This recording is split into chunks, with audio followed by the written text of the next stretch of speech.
आपने सुना होगा वशिष्ठ ऋषि का नाम, जी। आपने भृगु ऋषि का नाम सुना होगा। तो जो ज्योतिष शास्त्र है ये भृगु ऋषि ने लिखा था। और भृगु ऋषि ने भृगु संहिता जब लिखी तो उसके बाद वो था सतयुग, फिर त्रेता युग आया। त्रेता युग में रामचंद्र भगवान के जो गुरु थे वशिष्ठ ऋषि, उनके पुत्र का नाम था शक्ति, शक्ति के पुत्र का नाम था पराशर। पराशर ऋषि भगवान वो भी दिव्य ऋषि थे। उन्होंने जब भृगु संहिता पढ़ी तो उन्होंने अपनी संहिता लगाई और एक और शास्त्र लिख डाला जिसको हम पाराशर संहिता के नाम से जानते हैं। एस्ट्रोलॉजी बहुत बड़ा ग्रंथ है। बहुत लोग पाराशर पद्धति पर भी एस्ट्रोलॉजी करते हैं, बहुत लोग उसी से एस्ट्रोलॉजी सीख करके उनको अपने जीवन में लागू किया है।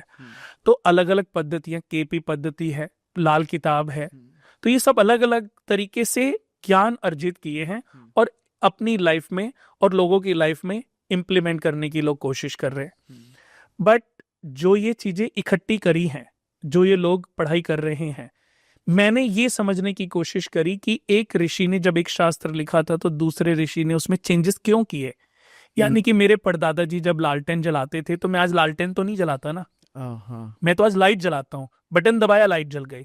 यानी कि समय समय पर अपडेट करना चाहिए, जो अपडेट नहीं करता वो पीछे रह जाता है। तो एस्ट्रोलॉजी में मैंने यही समझा कि इसको अपडेट हम आज भी कर सकते हैं। तो मैंने जो उपाय, अगर आज मेरी पद्धति में कोई उपाय है ना, तो ऐसे उपाय है कि आपको करके मजा आएगा।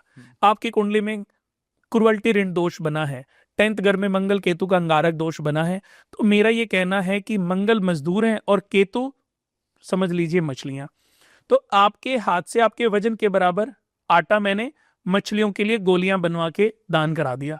अब आप हरिद्वार गए मेरे साथ में और आपने बहुत सारी मछलियों को आटा खिलाया, खिलाते खिलाते आपको इतनी आनंदित हो जाएंगे, इतना अच्छा लगेगा। और आपने किसी बिल्डिंग में काम करने वाले मजदूर जो बेचारे चटनी के साथ रोटी या प्याज के साथ रोटी खाते थे, आपने बढ़िया पनीर की सब्जी बनवाई और उनको खिलवा दी। अब वो मजदूर कितने, मैंने तो 100 लोगों को बोला आपको मजा है, आपने 500 को खिला दिया। अब मेरे लिए भले ये उपाय था, लेकिन आपको खुशी कितनी मिली? उपाय आपके लिए भी था, लेकिन आपको खुशी कितनी मिली? तो मैंने ऐसी चीजें इन्वेंशन की हैं कि उपाय भी वो होना चाहिए जिस उपाय से आपके लिए उपाय हो और किसी का भला हो जाए।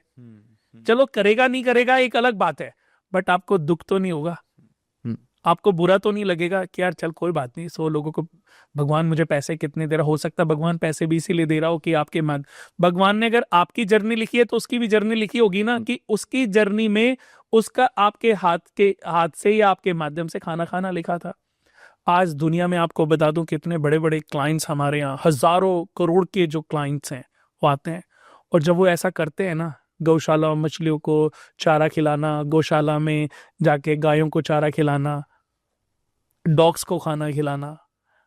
राजा गार्डन में है 2-2.5-3 हजार कुत्ते हैं। मेनका गांधी जी का वो है, एक डॉग शेल्टर है वहाँ पे, एनिमल सेंटर उन्होंने संजय गांधी जी के नाम पे बनाया। हम जाते रहते हैं, महीने में हमारे कई क्लाइंट हैं जो जाके खाना खिला के आते हैं। कितनी उनको तृप्ति मिलती है, अच्छा लगता है। एवरीडे उपायों में वही डालते हैं कि एवरीडे घर में बनने वाली पहली रोटी गाय को, आखिरी रोटी डॉग्स को खिलाओ। पुराने हमारे समय में बड़े बुजुर्ग हमारे यही, हम गांव में खाना खाते थे तो आखिरी रोटी का आखिरी हिस्सा हमारे जो ताऊजी हैं, दादाजी हैं, वो डॉग्स को डालते थे। डॉग्स बैठा होता था, जब ये बाऊजी खाना खाएंगे तो आखिरी रोटी का आखिरी टुकड़ा मेरे मुंह में जाएगा ही जाएगा। अब वो दादाजी थे, ताऊजी थे, बड़े छोटे ताऊजी थे, तो सबके उसको उतना खाना मिल जाता था जिस खाने से उसका पेट भर जाता था।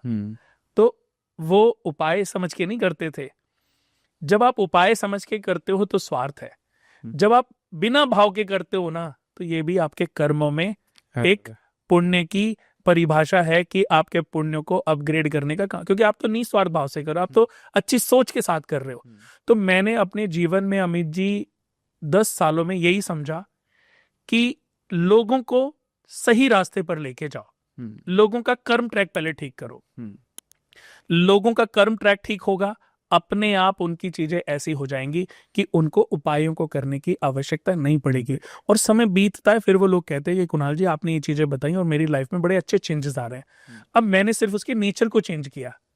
वो गुस्सा होता था, चिड़चिड़ा था, मंगल केतु का अंगारक योग, सुबह उठ करके चांदी के गिलास में पानी पी, केसर का तिलक लगा, उसको ये कि तेरा इससे गुस्सा कम होएगा। तो सुबह एवरीडे वो फील कर रहा है, लॉ ऑफ अट्रैक्शन वो फील कर रहा है, वो मेरी बातों को भी कैलकुलेट कर रहा है। वो कह रहा है मैंने पानी पिया, आज मुझे गुस्सा नहीं आया। साइकोलॉजिकल उसके दिमाग में चीजें असर कर रही है। थोड़ा समय बीता, कुणाल भैया मेरी लाइफ में तो बहुत अच्छे चेंजेस, अब मम्मी भी खुश, पापा भी खुश, बहन भी खुश, बीबी भी खुश, बच्चे भी खुश।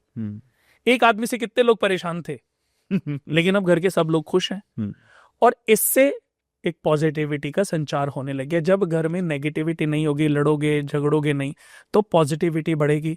मैं यही कहता हूं, मेरे बहुत सारे और भी मैंने पॉडकास्ट में बोला कि घर के पूरे फैमिली को एक हफ्ते में एक समय का खाना, वैसे तो रोज खाना चाहिए, लेकिन हफ्ते में एक समय का खाना एक साथ बैठ करके टेबल पे खाना शुरू कर दो। इससे प्यार बढ़ता है, पॉजिटिविटी बढ़ती है।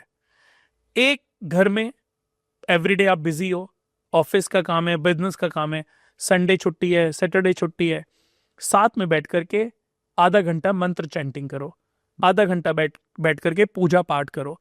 इससे भी पॉजिटिविटी बढ़ती है, आपस में प्यार बढ़ता है, आपस में सकारात्मक ऊर्जा एक दूसरे में ट्रांसफर होती है। ताली बजते बजते ना, बच्चे, छोटा बच्चा, आज आप छोटे बच्चे को 6 महीने के, 1 साल के, 2 साल के बच्चे को आप ले जाना शुरू कर दो सत्संग में, वो भी आपको देख करके, बाकियों को देख के ताली बजाना शुरू कर देता है। गाली देना, लड़ना झगड़ना तो वो अपने आप सीखेगा, क्योंकि उसको सारा सर्कल मिलना है। लेकिन उसके अंदर पॉजिटिविटी इतनी भर दो कि दूसरी चीजों को देख करके उसको बुरा लगे और उनको भी वो समझाने की कोशिश करे।